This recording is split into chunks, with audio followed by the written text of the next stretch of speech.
እንኳን ወደ ኢትዮ ኤርላይንስ በሰላም መጣችሁ። ዛሬ ሰኔ 2018 ዓ.ም ኢትዮጵያ ከምርጫው ማግስት ወዲህ በከፍተኛ የፖለቲካና የጸጥታ ቅርቃር ውስጥ ትገኛለች። እኛም የዕለቱን አነጋጋሪና ወቅታዊ መረጃዎችን ይዘንላችሁ ቀርበናል። በቅድሚያም አርዕስተ ዜናዎቹን እናሰማችሁ። በፋኖ ኃይሎች የተፈጸመው ጥቃት ሪከርድ ሆኖ መመዝገቡ ተመላከተ። በቅርቡ የተካሄደው ሀገራዊ ምርጫ የኢትዮጵያን የጸጥታ ቀውስ ይበልጥ እንዳባባሰውና ሀገሪቱን ወደ ከፋ ለመረጋጋት ውስጥ እየገፋት እንደሆነም ዓለም አቀፉ ተቋም ባወጣው አዲስ ሪፖርት አስታውቋል።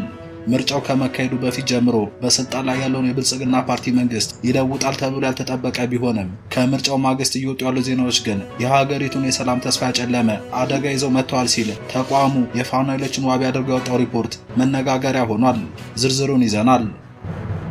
ክቡር ጠቅላይ ሚኒስትር በአፎ ኢትዮጵያ አትፈርስም ቢሉንም በተግባር ግን ኢትዮጵያና ኢትዮጵያዊነት በመንግስቶ እየተናዱ ነው። እርሶስ ስልጣንዎን በመልቀቅ የመፍትሄው አካል ለመሆን አላሰቡም ወይ? በታዋቂው የፓርላማ አባል በአቶ ክርስቲያን ታደለና በሌሎች ተከሳሾች የክስ መዝገብ ላይ የፌዴራል ከፍተኛ ፍርድ ቤት ያልተለመደ ውሳኔ አስተላልፏል። ፍርድ ቤቱ ተከሳሾቹ ክሳቸውን ይከላከሉ ወይስ በነጻ ይሰናበቱ የሚለውን ወሳኝ ዋና ብይን ለመስጠት መደበኛ የፍርድ ቀን ለመቁረጥ ያልተጠበቀ አስደንጋጭ ውሳኔ አስተላልፏል። ይህ የችሎቱ አካሄድ አሁን ካለው የፖለቲካ እስረኞች ጫና ጋር ተያይዞ ትልቅ መነጋገሪያ ሆኗል። ሌላኛው መረጃችን ነው። ወደ ሰሜኑ የሀገሪቱ ክፍል ስናመራ ውጥረቱ ይበልጥ አይሏል። የፕሪቶሪያ ስምምነት ከተፈረመ ከ4 ዓመታት በኋላ ህወሓት በትግራይ ክልል መንደር ለመንደር የሚያደርገውን አስገዳጅ ወታደራዊ አፈሳ ከመቼውም ጊዜ በላይ አጠናክሯል። በሽሬ ከተማ የተፈጸመውን ወታደራዊ አፈሳ አውቀው ወጣቶች ሲሸሹ የሚያሳየው ምስሎች ማህበረሰቡን ስጋት ላይ ጥለዋል።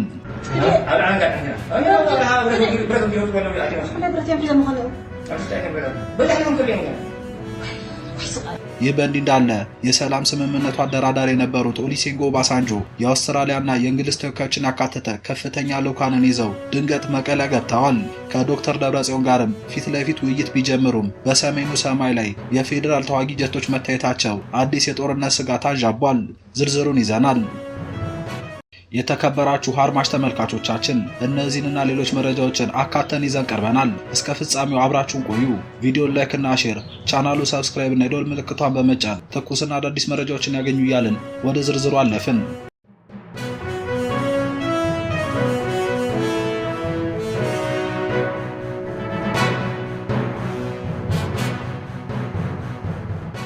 በመጀመሪያም በፋኖ ኃይሎች የተፈጸመው ጥቃት ሪከርድ ሆኖ መመዝገቡ ተመላከተ።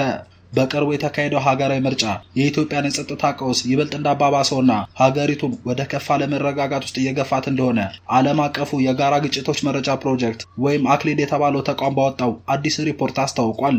ምርጫው ከመካሄዱ በፊት ጀምሮ በስልጣን ላይ ያለውን የብልጽግና ፓርቲ መንግስትን ይለውጣል ተብሎ ያልተጠበቀ ቢሆንም ከምርጫው ማግስት እየወጡ ያሉ ዜናዎች ግን የሀገሪቱን የሰላም ተስፋ ያጨለመ አደጋ ይዘው መጥተዋል ብሏል። ገዢው ፓርቲ ብልጽግና እጩ ባቀረበበት በእያንዳንዱ ቦታ ሁሉ ማሸነፉን የሚገልጹ የድህረ ምርጫ ዜናዎች እየወጡ ባሉበት በዚህ ወቅት የምርጫው ሂደት ግን በሀገሪቱ ቀድሞ የነበሩ ግጭቶችን በማፋጠን እንደ ውጥረት ማባባሽ ሆኖ ማገልገሉን የአክሌድ ሪፖርት በዝርዝር ያሳያል። የተቋሙ ሪፖርት ለዚህ ማረጋገጫ አድርጎ ያቀረበው በምርጫው ዕለት በአማራ ክልል የተመዘገበውን ታሪካዊ የጥቃት መጠን ነው። በአማራ ክልል ውጊያ ከተጀመረበት ጊዜ አንስቶ በአንድ ቀን ውስጥ ተከስተው የማያውቁ ከፍተኛ የጥቃት ሪኮርዶች በምርጫው ዕለት በፋኖ ኃይሎች ተመዝግቧል ብለዋል። አክሊድ ባሰባሰበው መረጃና በማስረጃዎቹ እንዳረጋገጠው ከሆነ በምርጫው ዕለት ብቻ በአማራ ክልል ውስጥ ከ80 በላይ በሚሆኑ የተለያዩ ቦታዎች ላይ ከባድ ውጊያዎች ተካሂዷል ብሏል። ይህም የፋኖ ኃይሎች ምርጫውን ለማደናቀፍና የመንግስትን ቁጥጥር ለመገዳደር ያደረጉትን ከፍተኛ ወታደራዊ ንቅናቄ ያሳያል ተብሏል። የጸጥታ ቀውሱ በአማራ ክልል ብቻ የተገደበ አይደለም። የኦሮሚያ ክልልም በተመሳሳይ ከፍተኛ ቀውስ ውስጥ ማለፉን ሪፖርቱ ያመለክታል። በምርጫው ዕለት የኦሮሞ ነጻነት ጦር በተለያዩ አቅጣጫዎች ዋና ዋና መንገዶችን በመዝጋት የትራንስፖርት እንቅስቃሴዎችን ማስተጓጎሉ ተገልጿል። ከዚህ በተጨማሪ በርካታ ቁጥር ያላቸው ጥቃቶች በተለያዩ ስፍራዎች ተፈጽሟል ያለ ሲሆን በተለይም በክልሉ አርሲ ዞን ውስጥ ከ200 በላይ የሚሆኑ የኦርቶዶክስ ክርስትና እምነት ተከታዮች ንብረት መውደሙንና መዘረፉን ሪፖርቱ አስታውሷል።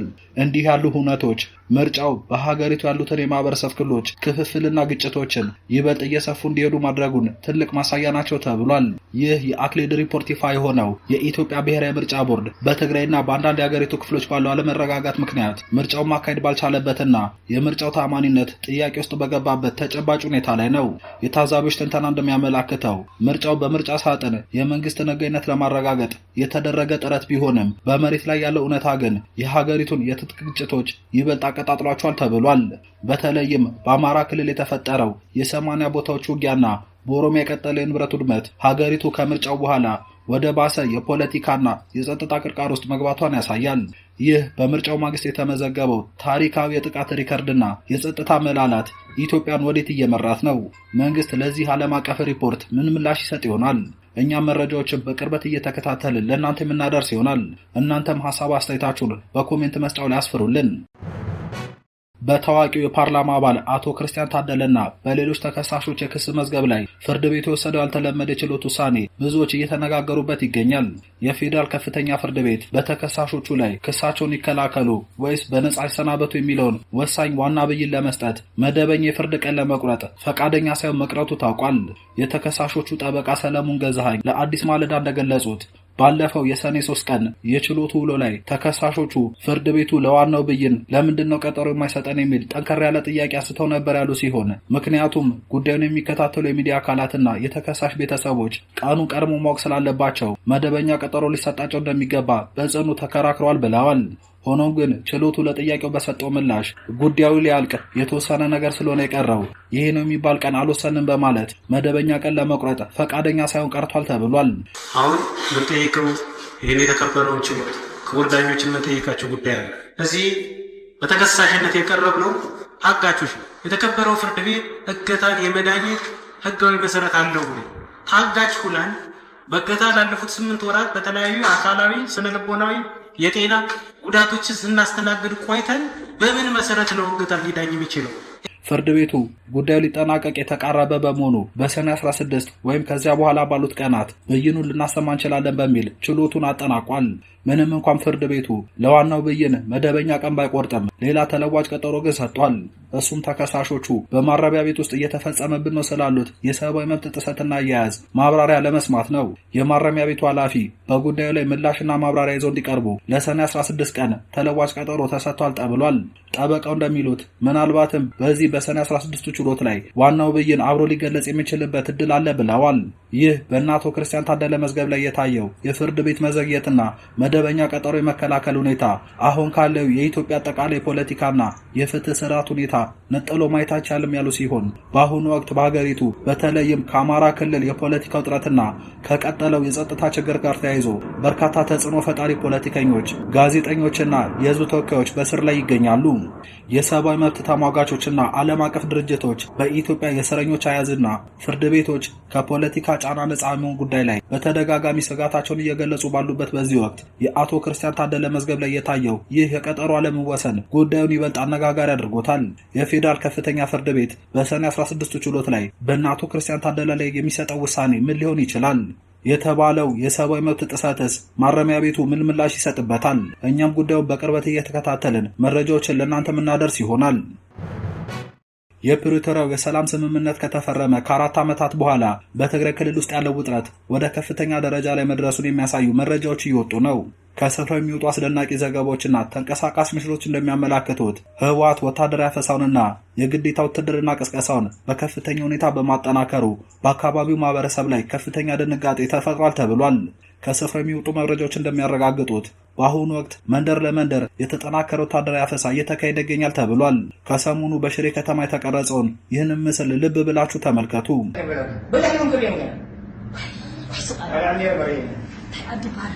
የህወሓት ታጣቂዎች ወጣቶችን ለመያዝ በየጎዳናው ሲንቀሳቀሱ ድርጊቱ አፈሳ መሆኑን ቀድሞ ያወቁ የተወሰኑ ወጣቶች ከተገዳጅ ውትድርና ለማምለጥ ሲሸሹ ይታያል። ይህ አስገዳጅ ወታደራዊ ቅስቀሳ የመጣው በኢትዮጵያ ውስጥ በጣም ወሳኝ በሆነ ወቅት ላይ ነው።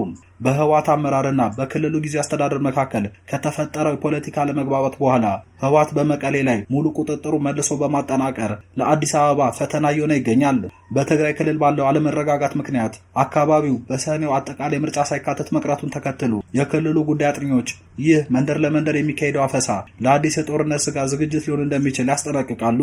የአገር ውስጥ ምንጮች እንደሚጠቁሙት እድሜያቸው ዕድሜያቸው እስከ 15 የሚሆኑ ታዳጊዎች ጭምር ለምዝገባ እየተፈለጉ ሲሆን ይህ ከዚህ ቀደም በነበረው ጦርነት ደቀው ያለፉና ሌላ ጥፋት መሸከም የማይችሉ ወላጆች ከፍተኛ ድንጋጤና ተቃውሞ ውስጥ ከቷቸዋል ተብሏል።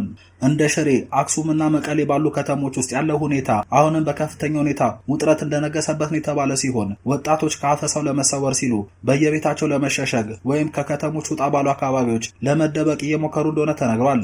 ካለፈው ጦርነት ጉዳት ያላገገሙ ማህበረሰብም ድርጊቱን በጽኑ እየተቃወመ ቢሆንም የተገዳጅ ውትድርና አፈሳ ግን ያለምንም ጋብታ እየቀጠለ ይገኛል። የፌዴራል ተዋጊ ጀቶች በሰሜኑ ሶማሌ መታየታቸውና በትግራይ ድንበሮች ዙሪያ የጦር ኃይሎች እንቅስቃሴ መጥበቁ እየተሰማ ባለበት በዚህ ወቅት ጥያቄው የአፍሪካ ቀንድ ወደ ሌላ ቀውስ ሊያመራ ነው የሚለው ይሆናል። ይህ በእንዲህ እንዳለ የፕሪቶሪያው የሰላም ስምምነት ዋና አደራዳሪ የነበሩት የቀድሞ የናይጄሪያ ፕሬዝዳንት ኦሉሴጉን ኦባሳንጆ መቀለ ከተማ ገብተዋል።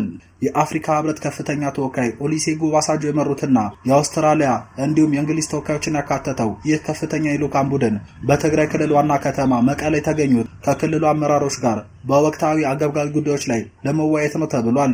ይህ ድንገተኛ ጉብኝት የመጣው በክልሉ የተፈጠረውን የፖለቲካ ውጥረት ተከትሎ ጦርነቱ ዳግም እንዳያገረሽ ለመከላከልና የፕሪቶሪያ ሰላም ስምምነት አተገባበር ለመገምገም እንደሆነ ተገልጿል። የልዑካን ቡድኑ ከህወሓት ሊቀመንበር ዶክተር ደብረጽዮን ገብረ ሚካኤል ጋር ፊት ለፊት ተገናኝቶ ውይይት ጀምሯል ተብሏል።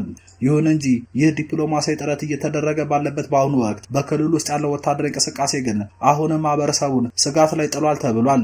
ከስፍራ የሚወጡ መረጃዎች እንደሚያመላክቱት ህወሓት በትግራይ ክልል እያደረገ ያለውን ወታደራዊ አፈሳና የተገዳጅ ውትድርና ቅስቀሳ ከመቼውም ጊዜ በላይ አጠናክሯል ቀጥሏል የተባለ ሲሆን ከሽሬ እስከ መቀለ ባሉ ከተሞች መንደር ለመንደር ወጣቶችን የማደር ስራው የቀጠለ ሲሆን ወጣቶች ከአፈሳው ለማምለጥ በመሸሽ ላይ መሆናቸው ተነግሯል። ዓለም አቀፍ ታዛቢዎች ይህ የአፈሳ ዘገባና በቅርቡ በሰሜን ምዕራብ ትግራይ የተሰሙት የድሮን ጥቃቶች ክልሉን ወደ አዲስ የጦርነት ስጋት እየገፉት ነው በማለት ስጋታቸውን እየገለጹ ይገኛሉ። የኦባሳንጆና የነጭ ዲፕሎማቶች መቀለ መግባት በትግራይ ክልል ያለውን ውጥረት ያረግበው ይሆን ወይስ መንደር ለመንደር የቀጠለው አፈሳ ወደ ሌላ ዙሪት ይመራናል? እኛም ጉዳዩን በቅርበት መከታተላችንን እንቀጥላለን።